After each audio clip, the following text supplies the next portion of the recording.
আসসালামু আলাইকুম। টি-20 বিশ্বকাপ 2024 অলরেডি শুরু হয়ে গেছে 2 জুন থেকে। আজকে আমরা 5ই জুনে অবস্থান করেছি। আজকে ম্যাচ আছে একটি ভারত এবং আয়ারল্যান্ডের।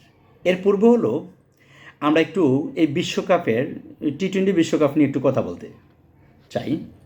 সেটা হলো যে এই পর্যন্ত বিশ্বকাপ হয়েছে 8টি, এর মধ্যে 4টি জিতেছে ওয়েস্ট ইন্ডিজ 2টি, ইংল্যান্ড 2টি, আর 4টির মধ্যে অস্ট্রেলিয়া একটি, ভারত একটি, পাকিস্তান একটি এবং শ্রীলঙ্কা একটি। এখন আমরা যাই যদি টি-20 বিশ্বকাপ সার্বজনীন এই 8টি বিশ্বকাপের মধ্যে সবচেয়ে বেশিবার অংশগ্রহণ করেছে 2টি প্লেয়ার।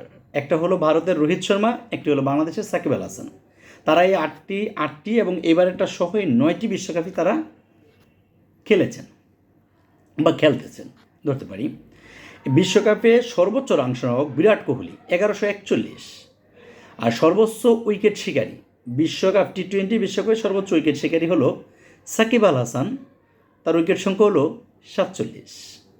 এছাড়া আমি যদি সার্বজনীন হিসাব করি সবচেয়ে বেশি ছক্কা মেরেছেন ক্রিস গেল 63টি, তার কাছাকাছি যিনি আছেন তিনি হলেন রোহিত শর্মা, তার আছে হলো 35টি। ছক্কাতে ক্রিস গেল সবচেয়ে বেশি এগিয়ে।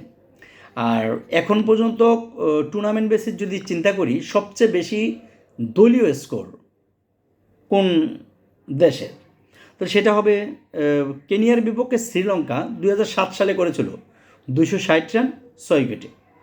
কেনিয়ার বিপক্ষে করেছিল জোহানেসবার্গে প্রথম বিশ্বকাপে। এটুকু বলে রাখি, আমাদের প্রথম বিশ্বকাপে অংশগ্রহণ করেছিলাম, বাংলাদেশ প্রথম বিশ্বকাপে অংশগ্রহণ করে প্রথম ম্যাচে জয়লাভ করেছিল ওয়েস্ট ইন্ডিজের বিরুদ্ধে, এবং সেটার ভিতরে ম্যান অফ দ্য ম্যাচ হয়েছিলেন মোহাম্মদ আশরাফুল। তিনি 27 বলে 62 রান করেছিলেন। তার সাথে ভালো একটা জুটি হয়েছিল মোহাম্মদ আফতাব আহমেদ।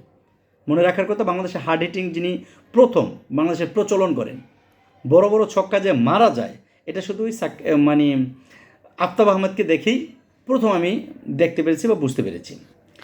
আর যদি ভুল না করে থাকি, এখন যতগুলো দেশ এবার অংশগ্রহণ করছে তার মধ্যে 3টি দেশ নতুন, এটা হলো ওমান, যুক্তরাষ্ট্র, কানাডা।